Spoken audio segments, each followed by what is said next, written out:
One of the difficult things about serving time in prison is staying motivated and focused. And we can do that if we realize the connection between our decisions today and our prospects for success when we get out. Too many people get out of prison and they find challenges getting jobs. They find challenges getting housing. They find challenges recalibrating their life and going back into business. And it's very important for me, as somebody who served a quarter century in prison, to help people see that connection between what I am doing today and what I am going to become tomorrow. And that's why I work so hard to bring programs inside jails and prisons so that people get a different message from the one that we really hear from other people who really try to sensational this concept of serving time in prison. It's very important to start today to prepare for success in the future. And that's why I'm continuing to read from my book, Success After Prison. It's a part of a course that we offer, which is called Preparing for Success After Prison. And you can see it by visiting our website at prisonprofessors.com. But right now what I'm going to do is continue reading from the manuscript itself, which I'm publishing on the website. And I'm also going to be publishing on Audible so people can download it if they prefer to gather their content by listening rather than reading. So I'm going to continue right now, and this is going to be the chapter I'm reading about getting sentenced to 45 years in prison. It starts with this blurb. When justice-impacted people develop three-part plans to prepare for success after prison, they take a meaningful path that will restore confidence in times of struggle. Federal prosecutors brought a charge known as the Kingpin Statute against me, Title 21, Section 848, also known as the Continuing Criminal Enterprise. When my lawyer described the charge, I didn't understand. To convict, the prosecutors would need to prove that my crime involved 3 or more overt acts, my supervision of 5 or more people, and substantial amounts of money. Without a doubt, I knew my guilt. Yet rather than accepting responsibility and expressing remorse, I continued to live in denial, believing that I could deceive the jurors and the judge. Despite the many people that would testify against me, I deluded myself. The jurors heard people testify. They heard from people who said that at my direction, they rented cars to further the conspiracy, or they purchased airline tickets or rented apartments to transport and store cocaine. The government may not have had tangible evidence that jurors could hold, but they brought forth many people who told a compelling story under oath. When the judge asked for a verdict, the jurors agreed that prosecutors had proven the case beyond a reasonable doubt. They convicted me on every count. The statute carried a 10-year mandatory minimum sentence with a maximum life sentence. During that awkward transition between the time a jury convicted me and the sentencing date, a correctional officer passed me the philosophy book that told the story of Socrates, which transformed my thoughts. If we change the way we think, we change our life. After reading the story of Socrates, I realized I had to change. His story inspired me to stop dwelling on my past. I could use time in prison to become a better person who would be both resilient and realistic. Socrates prompted me to lay out that 3-part plan to guide my adjustment. While waiting for sentencing, I began writing extensively on how I would use time in prison to 1.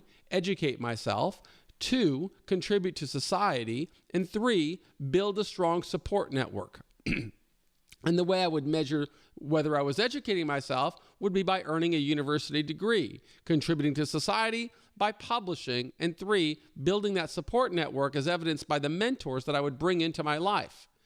To counter my commitment to change, during the sentencing hearing, the prosecutor gave his perspective. If Michael Santos spends every day of his life working to make amends, and if he lives to be 300 years old, our society would still be at a net loss. That was from Assistant U.S. Attorney Ken Bell. The prosecutor recommended that the judge sentence me to a 45-year sentence, and the judge agreed. The sentencing laws for convictions before November 1st, 1987 were different from today. They incentivized people to use time in prison wisely. I could earn 19 years of good time credits with my statute and sentence. For readers who don't understand the concept of statutory good time, It is an incentive that rewards people for avoiding disciplinary infractions while incarcerated. A person didn't need to do anything outstanding to earn good time. He simply needed to avoid being convicted of violating disciplinary infractions. So long as I didn't lose any good time during my journey through prison, I would satisfy my sentence after 26 years. Since I was 23 when authorities took me into custody, I didn't quite know how to process the concept of serving 26 years. Thankfully, by reading Socrates, I had a vision and a strategy. By thinking about my avatars, I could engineer a plan to advance the possibilities of emerging successfully. I would focus on that three-pronged goal: educating myself, contributing to society, and building a support network. I began serving my sentence in the United States Penitentiary in Atlanta. The prison was thousands of miles away from where I grew up in Seattle. While locked inside those high walls, I embarked upon the first prong of my plan. Although I had been a lousy student in high school, I committed to becoming a good student in prison. Why? Because I believed that if I could earn a university degree while incarcerated, people in society would respect me. Then I could connect the dots. If more people respected me, I believed that more opportunities would open. Since I didn't have any financial resources, I began writing letters to universities. I wrote to hundreds of universities, not knowing whether anyone would read the letters. Still, I knew that if I didn't write letters, I wouldn't stand a chance of connecting with my avatars who lived on the other side of the walls. Each letter expressed some version of the same message. I made terrible decisions as a young man. Because of those decisions, a judge sentenced me to serve a lengthy term in prison.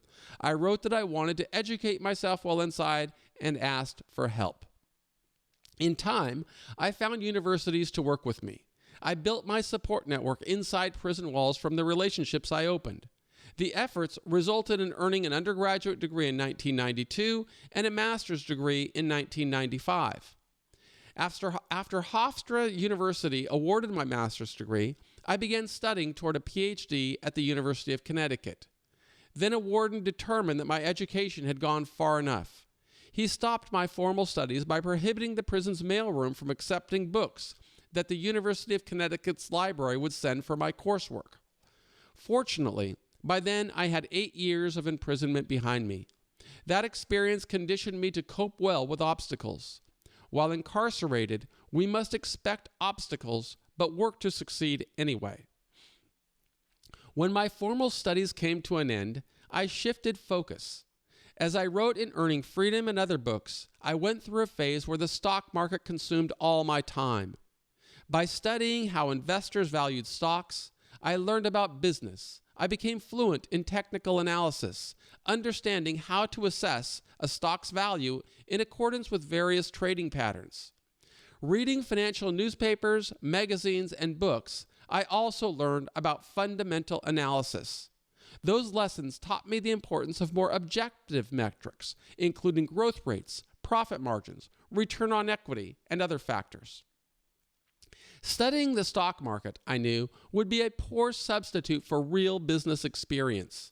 But my long term in prison required that I look for unorthodox ways to prepare myself for success upon release. The more I could learn about business, the more I would arm myself for the challenges I anticipated upon release. What lessons could you learn with the resources you have around you? In the following pages and chapters, you will see how Socrates inspired me to ask those kinds of open-ended questions. The questions would not have a right answer or a wrong answer. Instead, they would prompt us to think and to continue questioning rather than complaining. I learned how to assess the opportunity costs that accompanied every decision. Those questions helped me to accept that regardless of external factors, such as institutional rules, I could find ways to prepare for the success I wanted to build upon release. Even if the prison didn't offer classes, I could choose what I would read or what I could study. I could learn as much as possible. We could build confidence by using existing resources to prepare for a prosperous future. Without a deliberate plan, however, we may not see the resources. Instead, we may succumb to the guidance from other people serving time around us. They may try to influence the decisions we make inside. Their advice could lead us to a different outcome from what we want. In the following pages, I'll reveal more about the strategy that worked so well for me. I'll recommend readers compare that strategy with other adjustment patterns they see around them. As we approached the turn of the century, I crossed into the second half of my sentence. I had 13 years behind me and 13 years of prison ahead of me. I shifted my attention to writing, wanting to advance toward the other two prongs of my adjustment strategy. First, I wrote articles and submitted them for publication. Then I began writing chapters for academic books. In time, one of my mentors offered to introduce me to his publisher. Professor George Cole from the University of Connecticut presided over my PhD program, and he authored the leading textbook on corrections. George suggested I write a book for an academic audience that his publisher could package as supplemental text for university students in criminal justice courses. His suggestion led to my first book, About Prison. In retrospect, it is easy to connect the dots. In earlier chapters, I wrote about how I contemplated my avatars. To recap, while still in the county jail, before a judge sentenced me, I thought about the people I would want to influence in my future. I didn't know George Cole then, and George Cole didn't know me. He was a distinguished author, and he led the criminal justice department at the University of Connecticut. While locked in the Pierce County Jail, masterminds like Socrates inspired me. They taught me to ask Socratic questions about what steps I could take during my imprisonment to prepare for success. Those questions led to my three-part adjustment strategy. 1, my avatars would expect me to educate myself. 2, my avatars would expect me to contribute to society. And 3, my avatars would expect me to build a support network. By sticking to that three-pronged strategy, I could open more opportunities. Since I executed that plan, I earned university degrees. Since I earned university degrees, I found it easier to open opportunities to publish articles. Since I published articles, I found mentors like George Cole. George didn't judge me for the bad decisions that brought me to prison.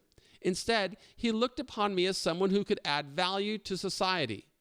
George then introduced me to his publisher, and she issued a contract to publish About Prison. Thousands of people became aware of my work when About Prison came out. My support network grew. And since the prison system didn't allow me to run a business, I assigned royalties from About Prison to family members. Those resources opened more opportunities that I could leverage and create additional opportunities. See how the cycle works? The cycle of success began when I served time in jail, before a judge sentenced me to prison. I urge readers to respond to the following question. What will your cycle of success look like, and when will it begin? I am convinced it will begin as soon as you start living by the same model that leaders taught me. Visualize success by contemplating avatars. Create a plan to persuade avatars to invest time, energy, and resources in your development. Execute your plan with every thought, word, and decision you make while serving your sentence. After writing my first book, I reached out to another mentor, Dr. Marilyn McShane. Marilyn taught criminal justice courses at several universities. She also advised publishing companies and opened an opportunity to publish my second book, Profiles from Prison, through Greenwood Prager, another well-respected academic publishing house. With two publishing credentials behind me, I aspired to reach a wider audience. Prison populations had been growing, and I thought writing a general nonfiction book about the prison system would be helpful. I pulled books from prison library shelves and researched how to go about publishing a mainstream book. The first step would be to write a book proposal.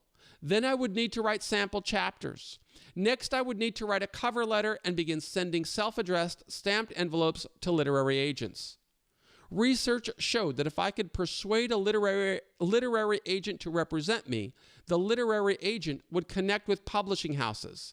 If editors worked at the publishing houses liked my book, the editor would issue a contract to bring my book to market. It wouldn't be easy. Fortunately, living in prison had conditioned me to deal with rejection.